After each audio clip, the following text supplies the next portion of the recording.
አሰላሙ አለይኩም ወራህመቱላሂ ወበረካቱ። የተወደዳችሁ እንዴት ቆያችሁን? የጁማዓ ልዩ ኸበር የተካተተበት የጥር 29 2018 ወይም ሻዕባን 19 ሚንበር ኸበር ጀመረ። ፋይዛ መሐመድ የዕለቱ ሚንበር ኸበር እየመራው ከናንተ ከተመልካቾች ጋር ቆያለሁ። እስከ ፍጻሜው አብራችሁን እንድትዘልቁ በአክብሮት እየጋበዝኩ ለዕለቱ ከያዝናቸው ጉዳዮች መካከል አበይቱን አስቀድማለሁ። በመጪው ረመዳን ወር ኢትዮጵያ የስጋ ምርት ወደ ኳታር በድጋሚ መላክ ልትጀምር ነው።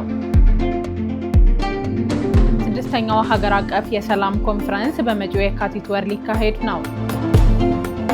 ኢንዶኔዥያ በረመዳንና ኢድ አልፈጥር ኢኮኖሚውን ለማነቃቃት የሚውል 765 ሚሊዮን ዶላር መደበች። የሚሉት የሚንበር ኸበር አበይት ጉዳዮች ናቸው። አብራችሁን እንድትቆዩ በድጋሚ እየጋበዝን ወደ ቀዳሚው ኸበር አልፋለሁ። በመጪው ረመዳን ወር ኢትዮጵያ የስጋ ምርት ወደ ኳታር በድጋሚ መላክ ልትጀምር ነው። ኢትዮጵያ ከቀናት በኋላ በሚጀምረው የረመዳን ወር የስጋ ምርት ወደ ኳታር በድጋሚ መላክ ልትጀምር መሆኑን የግብርና ሚኒስቴር አስታውቋል። ሚኒስቴሩ ጥር 28 2018 ያሰራጨው መረጃ እንደሚያመለክተው ሚኒስትሩ አዲሱ አረጋ በኳታር አምባሳደር ሰዓድ ቢን ሙባረክ አነይም ጋር ከኳታር ጋር በግብርናው ዘርፍ ያለውን ትብብር በሚያጠናክሩ ጉዳዮች ላይ ውይይት አድርገዋል። በውይይታቸው በተለይም ከዚህ በፊት በተለያዩ ምክንያቶች ተቋርጦ የነበረው ከኢትዮጵያ ወደ ኳታር የሚላከው የስጋ ምርት በሚቀጥልበት ጉዳዮች ላይ መምከራቸውን ገልጸዋል። በዚህም ከመጪው የረመዳን ወር ጀምሮ ከፍተኛ መጠን ያለው የስጋ ምርት ከኢትዮጵያ ለመውሰድ በሚያስችላቸው ጉዳዮች ላይ መግባባት ላይ ደርሰዋል። የግብርና ሚኒስቴር ከኢትዮጵያ ወደ ኳታር የሚላከው የስጋ ምርት እንደገና መጀመሩ ስትራቴጂያዊ እርምጃ ነው ብሎታል።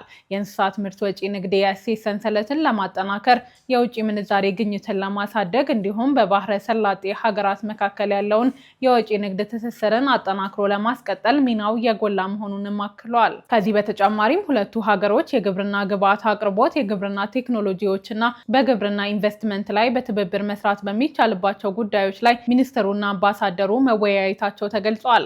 ኢትዮጵያ ባለፈው በጀት ዓመት ከሐላል ስጋ የወጪ ንግድ ያገኘችው ገቢ ከ100 ሚሊዮን ዶላር በላይ መሆኑን የእንስሳት ልማት ኢንስቲትዩት መረጃ ያመለክታል። በበጀት ዓመቱ ሳውዲ አረቢያና የተባበሩት አረብ ኤሚሬቶች ዋነኛ ስጋ ተቀባይ ሀገሮች ነበሩ።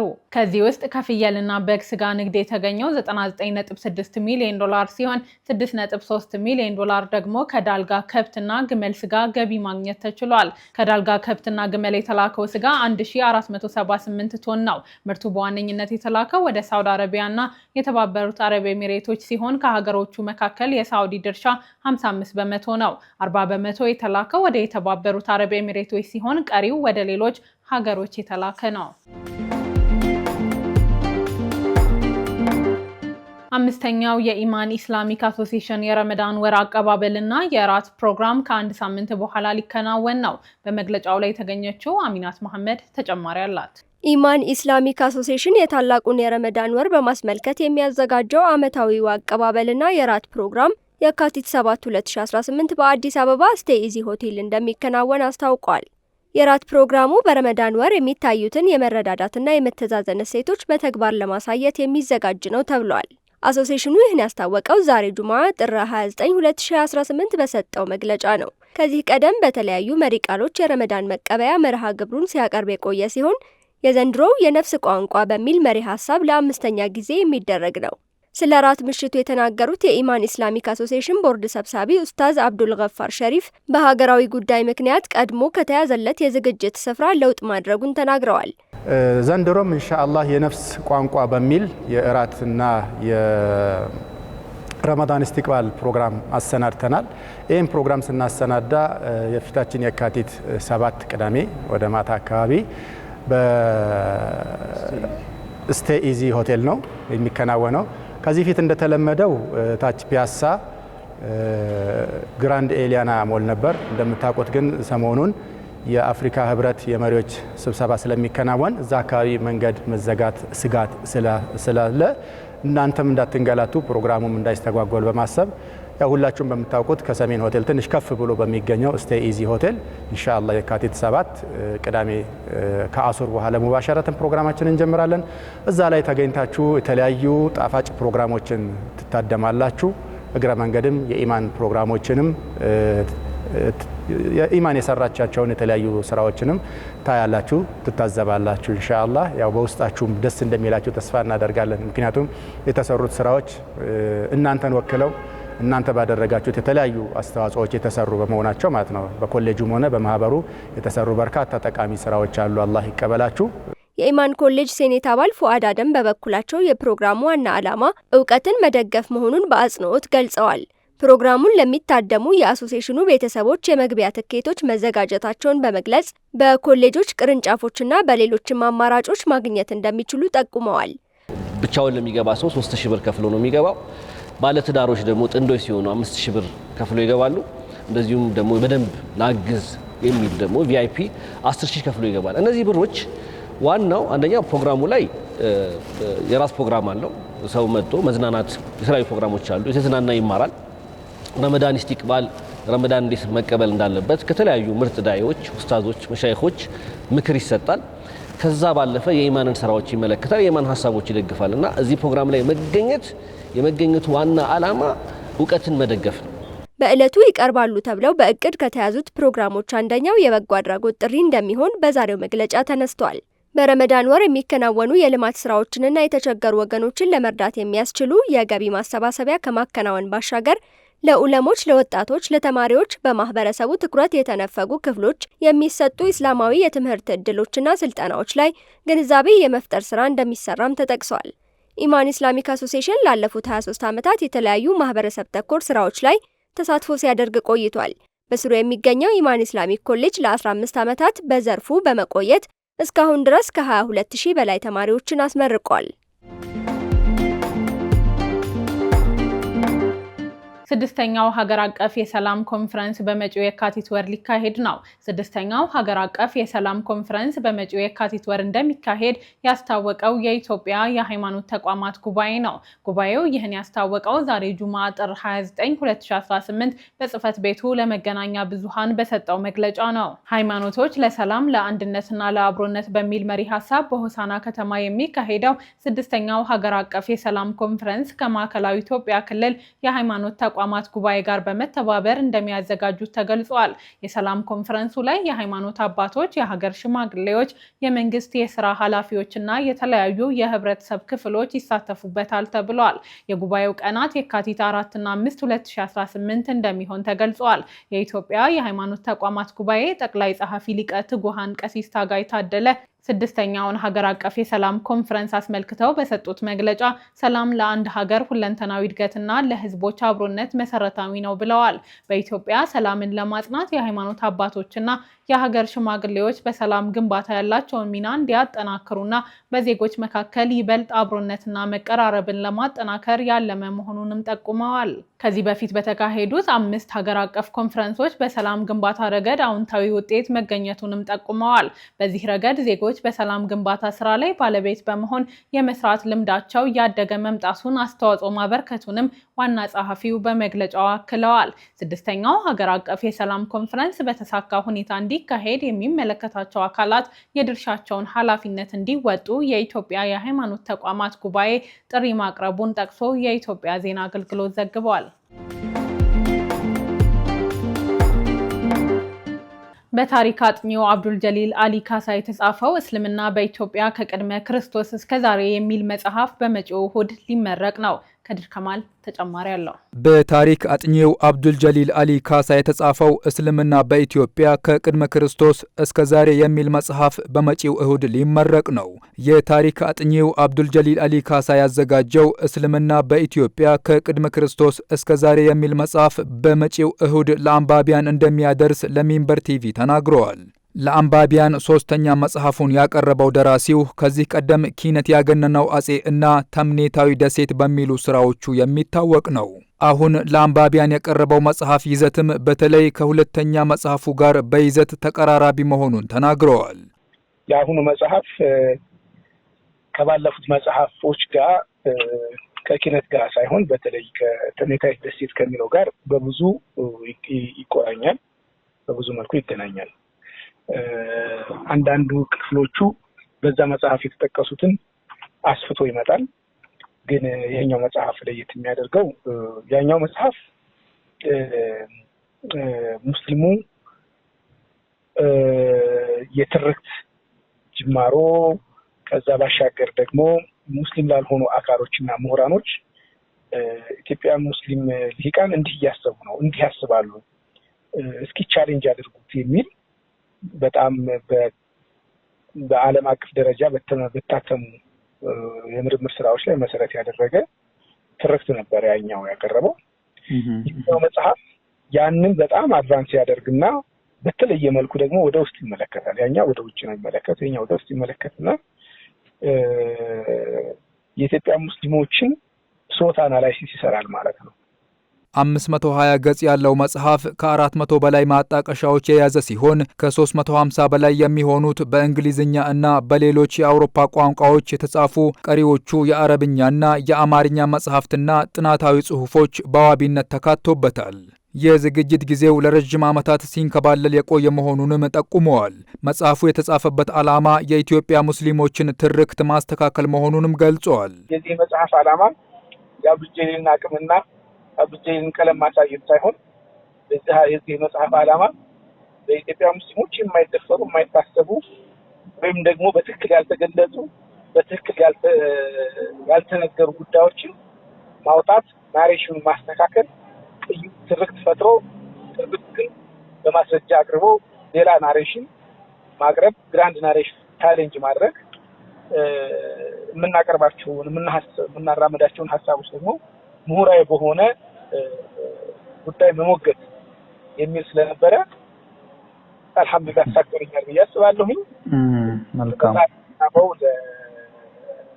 ለኢትዮጵያ ለእስልምና እንሰራለን ለሚሉ ለእስልምና ይሰራሉ ለሚባሉ ለሚታሰቡ ለሚገመቱ ትልቂትም ቢሆን ድርሻ ላላቸው ድርሻ ለማበርከት ለሚሞክሩ ሁሉ እንደ አንድ ሪፈራንስ እና መነሻ ይዘው የራሳቸውን ሀሳብ እየጨመሩ እንዲያጎለብቱት ስለሆነ ሁሉም ከዛው ወስደው ቢያነቡት የቻሉ እየገዙ ያልቻሉ እየተዋዋሱ ቢሆን ማንበብ እንዳለባቸው ግን አስፈልጋለሁ። የአብዱል ጀሊል አሊ ካሳ አዲስ መጽሐፍ ምርቃት ስነ ስርዓት የሚካሄደው የካቲት 1 2018 በአዲስ አበባ አዶት ሲኒማ ነው። በርካታ እንግዶች በሚገኙበት ይመረቃል ተብሎ የሚጠበቀው መጽሐፉ በዕለቱ ለአንባቢያን ለሽያጭ እንደሚቀርብ ተገልጿል። ጸሐፊው በቀዳሚ ስራው ኪነት ያገነነው አጼ እና ተምኔታዊ ደሴት በርካታ ምላሾችን ያስተናገደ መሆኑ ይታወቃል። እንግሊዝ የሱዳን ከፍተኛ የጦር አዛዥን ጨምሮ 6 ሰዎች ላይ ማዕቀብ ጣለች። እንግሊዝ በሱዳን የእርስ በርስ ጦርነት ውስጥ ግፍ ፈጽመዋል አሊያም ግጭቱን በማቀጣጠል የቅጥር ወታደሮችንና ወታደራዊ መሳሪያዎችን አቅርበዋል ተብለው የተጠረጠሩ ከፍተኛ የጦር አዛዥን ጨምሮ 6 ሰዎች ላይ ማዕቀብ ጥላለች። የማዕቀብ እርምጃው የሱዳን የጦር ኃይሎችና የፈጥኖ ደራሽ ኃይሉ ውስጥ ያሉ ከፍተኛ አዛዦችን ያካተተ ነው። የእንግሊዝ የውጭ ጉዳይ ሚኒስቴር ኤቪት ኩፐርቻር ከሱዳን ጋር በምትዋሰንበት ድንበር አካባቢን ጎብኝተዋል። በጉብኝታቸውም ከጥቃቱ የሸሹ ተፈናቃዮችን ያገኙ ሲሆን በጦርነት ተዋናዮች አካላዊ ጥቃት የደረሰባቸውን ሴቶችና ልጃገረዶችን አነጋግረዋል። ይህን ተከትሎ ሚኒስትሯ እንግሊዝ በሱዳን ጦርነት ውስጥ አሰቃቂ ድርጊቶችን ፈጽመዋል ወይም ግጭቱን ለማቀጣጠል የቅጥር ሰራተኞችንና ወታደራዊ መሳሪያዎችን በማቅረብ በተጠረጠሩ 6 ግለሰቦች ላይ አዲስ የቅጣት እርምጃ ወስዳለች ማለታቸውን የሀገሪቱ መንግስት ባወጣው መግለጫ አስታውቋል። ማዕቀብ ከተጣለባቸው ዝርዝር ውስጥ የፈጥኖ ደራሽ ኃይሉ የጦር አዛዥ ሁሴን ባርሻም የተካተተ ሲሆን የጎሳ ግጭትን፣ የግዳጅ መፈናቀልንና በተለይም በዳርፉር በሲቪሎች ላይ የተፈጸሙ ጥቃቶችን ጨምሮ ለጅምላ ጭፍጨፋዎች ተጠያቂ አድርጎታል። ሌላኛው የሱዳን ጦር ኃይል አዛዥ አቡ አቅላ መሐመድ ካይካል ሲሆን በ2025 መጀመሪያ ላይ በጀዚራ ግዛት ለተፈጸሙት ጭካኔዎች ተጠያቂ በማድረግ ማዕቀቡ እንደተጣለ በመግለጫው ተጠቅሷል። የዓለም ጤና ድርጅት ዋና ዳይሬክተር ቴድሮስ አድሃኖም በሱዳን ያለው ሁኔታ በዓለም ላይ ካሉት እጅግ የከፋ የሰብአዊ ቀውስ ብቻ ሳይሆን በአሁኑ ክፍለ ዘመን ካሉት እጅግ አስከፊው ነው ብለዋል። አክለውም በሱዳን ወደ 9.3 ሚሊዮን ሰዎች መፈናቀላቸውን የገለጹ ሲሆን 4.3 ሚሊዮን ሰዎች ደግሞ እንደ ቻድ ባሉ ሀገሮች ጎረቤት ሀገራት ድንበር አቋርጠው ተሰደዋል ብለዋል። እንዲሁም ከ21 ሚሊዮን በላይ ሰዎች አሁን በአስቸኳይ የምግብ ዋስትና እጦት እየተሰቃዩ እንዳሉ ገልጸዋል። ቀጥለናል። የተናፋቂው ረመዳን ዋዜማ ሻዕባን ወር ዛሬ 19ኛ ምሽቱ ላይ ደርሷል። በዚህም መሰረት ረመዳን ከ11 ቀናት በኋላ የሚጀምር ይሆናል። እኛም በመላው ዓለም ሀገሮች በረመዳን ዋዜማ ምን አዲስ ኸበር ተሰማ ብለን ስናጣራ ለዛሬ ተከታዮቹን አግኝተናል። ከሞሮኮን ጀምር። ሞሮኮ በረመዳን ወር 320 የሃይማኖት መምህራንን ወደ ውጪ ሀገሮች ልትልክ ነው። ሞሮኮ ለመጪው ታላቁ የረመዳን ወር 320 የሃይማኖት ምሁራንን ወደ አውሮፓና አሜሪካ ልትልክ መሆኑን የሀገሪቱ ባለስልጣናት ገልጸዋል። ምሁራኑ የሚላኩት በሞሮኮ እንደ አውሮፓውያኖቹ አቆጣጠር ከ1992 ጀምሮ በየዓመቱ እየተለመደ የመጣውን ባህል ለማስቀጠል ነው። የሐሰን ሁለተኛ ፋውንዴሽን ለረመዳን ወር ሃይማኖታዊና መንፈሳዊ መመሪያዎችን ለመስጠት ልዑክ ከአንድ ሳምንት በኋላ ሽኝት እንደሚደረግ አስታውቋል። የልዑካን ቡድኑ የዩኒቨርሲቲ ፕሮፌሰሮች፣ የዶክትሬት ዲግሪ እንዲሁም የማስተርስ እና የመጀመሪያ ዲግሪ ያላቸው ዱዓቶችን ያቀፈ ነው። በተጨማሪም የተራዊህና የሌሊት ሶላቶችን የሚመሩ ኢማሞችን አካቷል። ወደ አውሮፓ ከሚላኩት ልዑካን 82 በመያዝ ከፍተኛውን ዱዓቶች የምትቀበለው ፈረንሳይ ስትሆን ጀርመንና ስፔን እያንዳንዳቸው 51 በመቀበል ይከተላሉ። ቤልጂየም፣ ኔዘርላንድስ፣ ጣሊያን፣ ካናዳ፣ እንግሊዝ፣ ስዊድን እና ሌሎችም ተካተዋል። ዩናይትድ ስቴትስ አሜሪካም 6 ልዑካንን የምትቀበል ይሆናል። እንደ ፋውንዴሽኑ ገለጻ ከሆነ ይህ ተግባር በውጪ ለሚኖሩ ሞሮኮያውያን ሃይማኖታዊ፣ ማህበራዊና ተምሳሌታዊ ጠቀሜታ እንዳለውም አጽንኦት ይሰጣል ሲል ሞሮኮ ወርልድ ኒውስ ዘግቧል። በየዓመቱ በፋውንዴሽኑ በኩል ልዑካንን የምትልከው ሞሮኮ ባለፈው ዓመት 272 ዱዓቶችን በመርሃ ግብሩ አሳትፋ ነበር። ኢንዶኔዥያ በረመዳንና ኢድ አልፈጥር ኢኮኖሚውን ለማነቃቃት የሚውል $765 ሚሊዮን መደበች። የኢንዶኔዥያ መንግስት አዲስ የመደበው በጀት በሀገሪቱ በረመዳን ወቅት የሚያስፈልገውን ፍጆታ ለመሸፈንና የረመዳንን መጠናቀቅ ተከትሎ ለሚከበረው የኢድ አልፈጥር በዓል የሚውል ነው ተብሏል። የተመደበው 12.83 ትሪሊዮን ሩፒ ወይም $765.4 ሚሊዮን ነው። ይህን አስመልክተው የተናገሩት የኢንዶኔዥያ የኢኮኖሚ ጉዳዮች አስተባባሪ ሚኒስትር መንግስታቸው በጀቱን መመደቡን አረጋግጠዋል። አስተባባሪ ሚኒስትሩ ይህን የተናገሩት የኢንዶኔዥያ የኢኮኖሚ ጉባኤ 2026 ባለፈው ማክሰኞ በዋና ከተማዋ ጃካርታ በተካሄደበት ወቅት ነው። በመንግስት የተመደበው የኢኮኖሚ ማበረታቻና የረመዳን ወር የፍጆታ ጥቅል ከተካተቱት ውስጥ የትራንስፖርት ትኬት ዋጋ ቅናሽ፣ የክፍያ መንገዶች ታሪፍ ቅነሳና ሌሎች ማህበራዊ ድጋፎች ይገኙበታል። ከተመደበው አጠቃላይ በጀት ውስጥ ወደ 200 ሚሊዮን ሩፒ ለትራንስፖርት አገልግሎት የሚውል ሲሆን 12 ትሪሊዮን የኢንዶኔዥያ ሩፒ ያህሉ ደግሞ ለማህበራዊ ድጋፍ የሚውል ነው።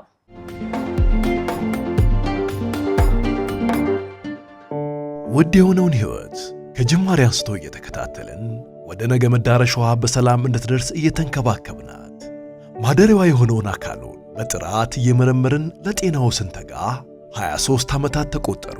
ኢትዮ ጠቢብ ሆስፒታል በአማኑ ቀንም ሆነ ጊዜ ከመዳፎ ሊያመልጥ በሚሮጥበት ፈታኝ ወቅት ከመጡ እርሶን ወክለን ከጊዜ ጋር እንሽቀዳደማለን። የልጅ ምኞቱ ህልም ሆኖ የሚቀር ሲመስል ወላጆች ልናደርጉ ከልብ እንሰራለን። መንፈስና ስጋው ሲዝሉ በጠቢብ እጆች እርዳታ በርትተው የህይወትን ግሩምነት እንደ አዲስ ያያሉ። የትኛውም የጤና እክል ወደኛ ቢያመጣው ከፈገግታው ጋር እንጂ ከህመሙ ጋር እንዳይመለሱ በሙያችንና በሰብአዊ ፍቅራችን ልናክሞ ቃል አለብን። አምነውን የህይወቱን ነገር ሰጥተውናልና ዋና ጉዳያችን የእርሶ ጤና ነው። ኢትዮ ጠቢብ ሆስፒታል ሁሌም ለጤናው እንተጋለን።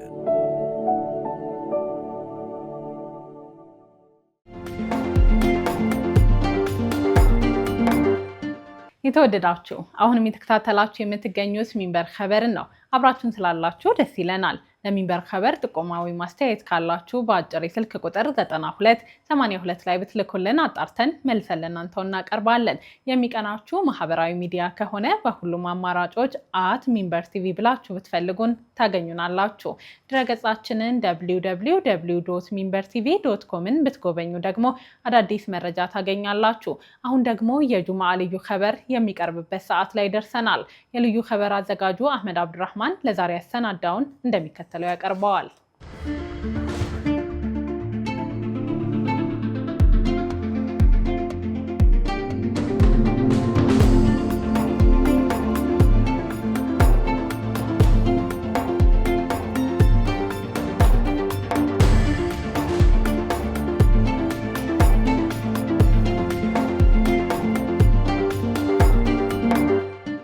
እነዚህ ሁለት ሰዎች በቴክኖሎጂው ዓለም የገዘፈ ስም የገነቡ ናቸው። ቢዝስቶን እና ኢቫን ሻርፕ ይባላሉ። ቀዳሚው ስቶን የተወለደው በአሜሪካ ቦስተን ማሳቹሴትስ ውስጥ ነው። በዚያ ከሚገኘው ከዌስሌ ሁለተኛ ደረጃ ትምህርት ቤት መደበኛ ትምህርቱን አጠናቋል። ከዚያ በኋላ ኖርዝ ኢስተርን ዩኒቨርሲቲ እና ቦስተን ዩኒቨርሲቲ ቢገባም ሁለቱንም ማጠናቀቅ ሳይችል ቀርቷል። ሻርፕም እንዲሁ አሜሪካዊ ነው።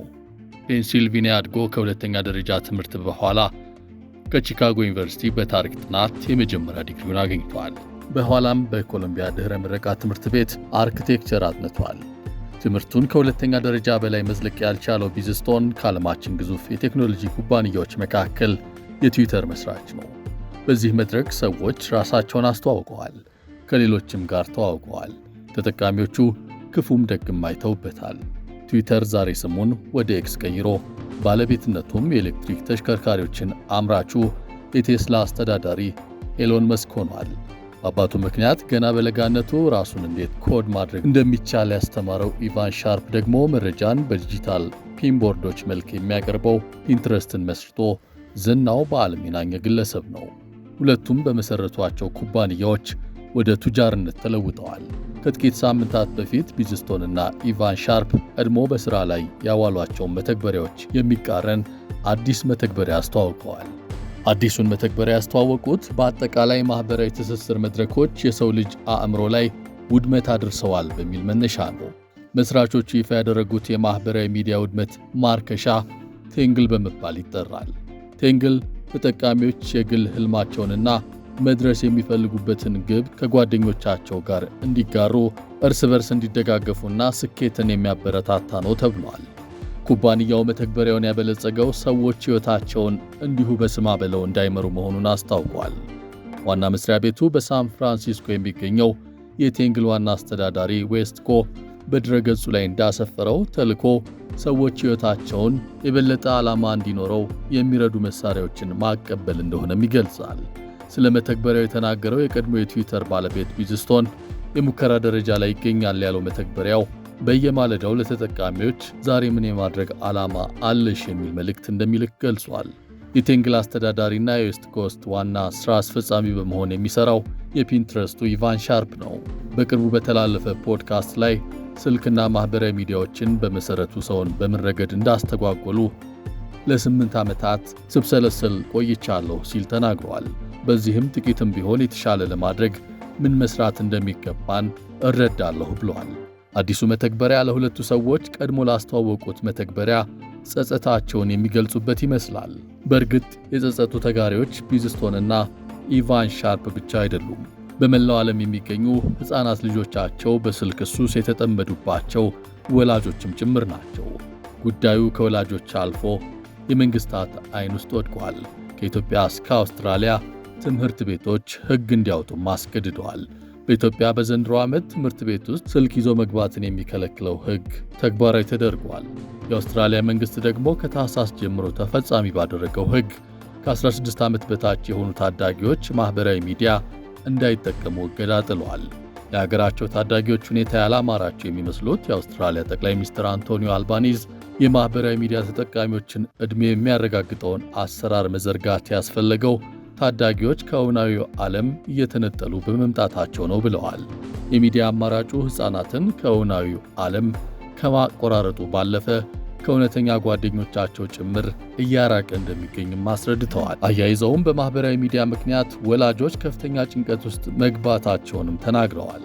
ሌሎች አገሮችም እንዲሁ እርምጃውን እየተከተሉ ነው። በተያዘው ሳምንት እግዱን ለመጣል እያጤነች መሆኑን ያሳወቀችው ሌላዋ ሀገር ህንድ ሆናለች። ባለሙያዎች እንደሚሉት በመላው ዓለም መንግስታት ለጉዳዩ ትኩረት መስጠታቸው የሕፃናቱን ማኅበራዊ ሚዲያ አጠቃቀም ለመቆጣጠር እርምጃዎችን መወሰዱም በዲጂታል ጉዳት ዙሪያ ያለው ክርክር መሠረታዊ ለውጥ እንዲታይበት አድርጎታል። ስለ ጉዳዩ የሚጽፉ በርካቶች ሕፃናትን ከማኅበራዊ ሚዲያና የስልክ ጉዳት ለመከላከል የመንግስታትን ጣልቃ ገብነት የሚያበረታቱት በማኅበራዊ መድረኮቹ ስሪት አደገኛነት ነው። ቀዳሚው አደገኛ ጉዳይ ማኅበራዊ ሚዲያዎች የተጠቃሚዎችን ባህሪ በስርዓት መሰብሰባቸው ነው። ከዚያም ትንታኔ በመስራት የተጠቃሚውን የወደፊት እርምጃም ይተነብያሉ። የሰበሰቡትን መረጃ ከተነተኑ በኋላ ተጠቃሚው ዝንባሌው ምን እንደሆነ በመለየት ይህን ታሳቢ ያደረገ ማስታወቂያ የሚያቀርቡለታል። የሁሉም ነገር መጨረሻው ገበያ ነው። በዚህ ስርዓት ውስጥ ልጆች በቀላሉ ሊጠቁ የሚችሉ የማህበራዊ ሚዲያ ተጠቃሚዎች ብቻ ሳይሆኑ ጠቃሚ የመረጃ ምርኮኞችም ናቸው። ነገሮችን የማገናዘብ አቅማቸው ላልዳበረው ለእነዚህ ልጆች የመተግበሪያዎቹ ቀመር ማለትም አልጎሪዝም የሚባለው ልጆቹ የሚወዱትን ብቻ ሳይሆን ወደፊት የሚመኙትንም ነገር ጭምር የመቅረጽ አቅም አለው። ለሕፃናት የአእምሮ ደህንነት የሚሟገቱ እንደሚሉት በዚሁ ምክንያት አሁን ያሉት ደንቦች መታረም ይኖርባቸዋል፣ አሊያም ሊታገዱ ይገባል።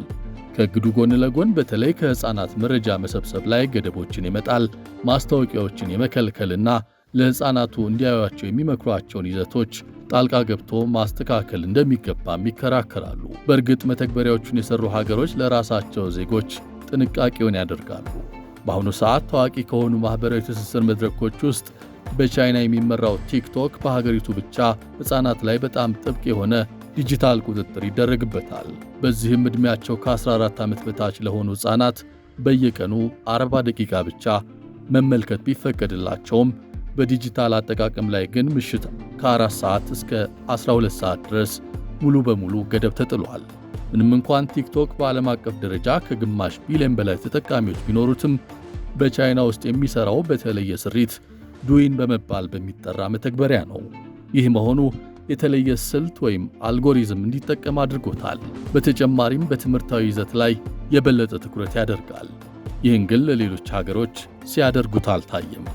የሕፃናትንና ታዳጊዎችን ትኩረት እየሰለቡ ነው የሚባሉት ማኅበራዊ ትስስር መድረኮች በእነዚህ አከራካሪ ሁኔታዎች ቀጥለው መንግሥታት ልጆቻቸውን ለመከላከል ጥረት ቢያደርጉም እንደ ቻይና ሁሉ ጥፋቱን ቀድመው በለኮሱት እንደ ትዊተሩ ቢዝስቶንና የፒንትረስቱ ኢቫን ሻርፕ አይነቶቹ ማርከሻ ተብሎ የተሰራውም ቢሆን ሌላ መተግበሪያ ነው። መተግበሪያው ደግሞ አሁንም ቢሆን ከስልክ ጋር የተገናኘ መሆኑ መፍትሄውን ወለፈንድ ያደርገዋል። በዚህ መሃል ኃላፊነቱ አሁንም ቢሆን የሚወድቀው በወላጆች ላይ መሆኑ ምትክ አልባ ነው። ለዚህ ጥንቅር ቲአርቲና ሬውተርስን በዋና ምንጭነት ተጠቅመናል።